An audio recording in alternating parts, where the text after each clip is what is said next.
आज बनवूया मस्त छोलेची भाजी। यासाठी मी हे काबुली चणे 5-6 तास भिजायला घातले होते। चणे 2-3 वेळा पाण्याने स्वच्छ धुवून घेतलेले आहेत आणि यामध्ये थोडंसं पाणी घातलेलं आहे। आता यामध्ये थोडंसं मीठ घालायचं आहे। आता हे चणे कुकरला लावून याच्या 4 शिट्ट्या करून घेऊया। झाकणावरती एक बटाटा उकडायला घालूया। मसाला बनवण्यासाठी थोडंसं खोबरं, एक कांदा, एक टोमॅटो बारीक कापून घेतलेला आहे। आलं लसूण देखील घेतलेला आहे। आता कांदा, टोमॅटो, खोबरं तेलामध्ये भाजून घेऊया।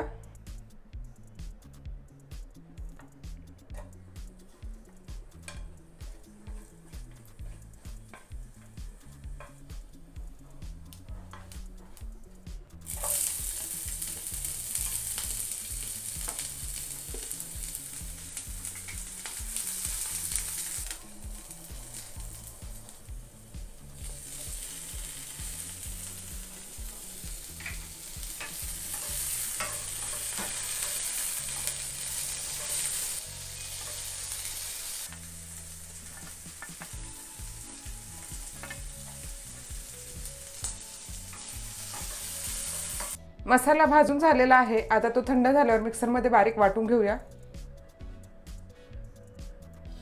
पॅन मध्ये तेल घालून घ्यायचं आहे। आता तेलामध्ये थोडीशी मोहरी, थोडंसं जिरे आणि अख्खा गरम मसाला घालायचा आहे। तमालपत्र, मिरी, लवंग, दालचिनी हे छान तेलामध्ये परतून घ्यायचे। कढीपत्ता आणि आता वाटून घेतलेला मसाला यामध्ये घालायचा। तेलामध्ये मसाला छान परतून घ्यायचा।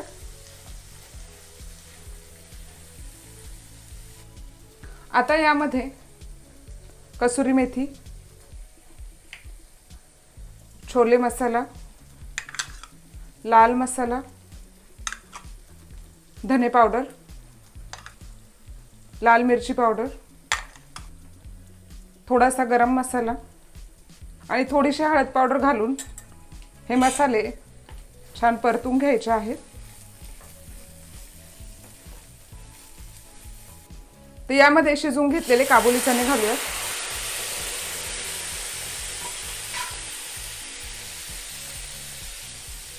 छान मिक्स करूया।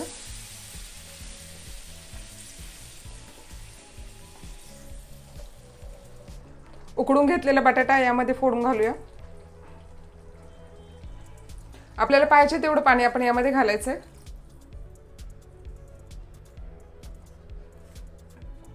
चवीनुसार मीठ घालायचंय आणि थोडीशी कापलेली कोथिंबीर घालायची। गॅसवर 5 मिनिटं ही भाजी छान शिजवून घ्यायची। एकदम झटपट आपली छोलेची भाजी बनून तयार आहे।